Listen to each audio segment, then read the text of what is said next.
Les échos du parcours. Les échos du parcours. Les échos du parcours. Les échos du parcours. Les échos du parcours vous présentent les vitrines de la création. Déjà demain.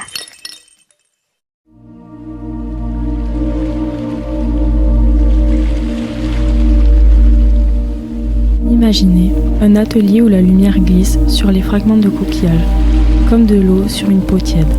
Un lieu où les déchets naturels deviennent poésie, où la matière respire, murmure, se transforme. Bienvenue dans l'univers de Clémence Joséphine Touzé. Tout commence dans son atelier, Saint-Cis-Rublis. Un espace suspendu entre terre et mer, où rien n'est figé, où chaque création naît d'un geste lent, presque rituel. Toucher la matière, la sentir entre les doigts. Les coquilles d'huîtres et de moules, encore porteuses du sel des côtes françaises, s'effritent, se mélangent, s'unissent, pour renaître sous forme inattendue. Ce n'est plus un déchet, c'est une histoire, une œuvre d'art. Dans cet atelier, chaque son compte. Le frottement sec d'une coquille broyée, le souffle discret d'un outil qui polit, le tintement léger du végétal glace posé sur la table. En parlant de lui, le végétal glace. Un verre végétal imaginé par Clémence. 100% biosourcé, doux, presque chaud. Dans la main, il semble apprivoiser la lumière, offrant une clarté douce, diffuse, comme un matin d'hiver où le soleil hésite encore à percer les nuages.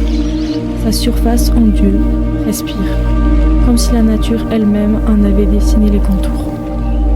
Dans ces matériaux translucides naissent les vases de la série Courreau, un nom issu du gascon, qui désigne un petit canal, un courant d'eau, une référence directe au mouvement, à la fluidité et à la nature, thèmes centraux de sa démarche. 2 de ses œuvres y prennent place dans la vitrine Max Mara à Toulouse. Là, entourée de tissus élégants, elle dialogue avec la mode, la sensibilité, l'élégance intemporelle. Le bruit de la ville semble s'atténuer, comme si grâce à ces vases, la mer se rapprochait doucement et que la nature reprenait sa voix.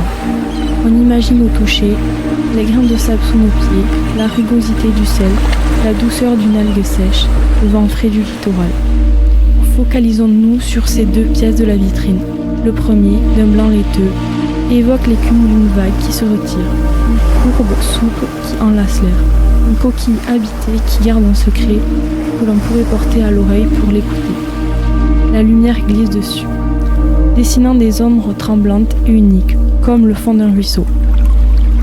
Le second vase offre une présence plus calme, d'un noir intense et aux bords irréguliers.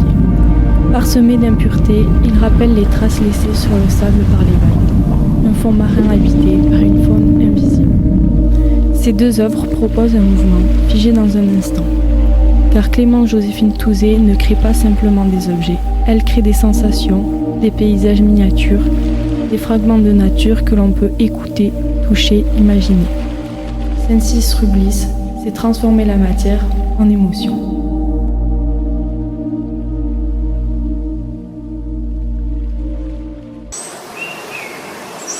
C'était les échos du parcours. Une série de pastilles audio proposées par les étudiants de DNMA d'événements du lycée Joséphine Baker de Toulouse. En partenariat avec les vitrines de la création 2025.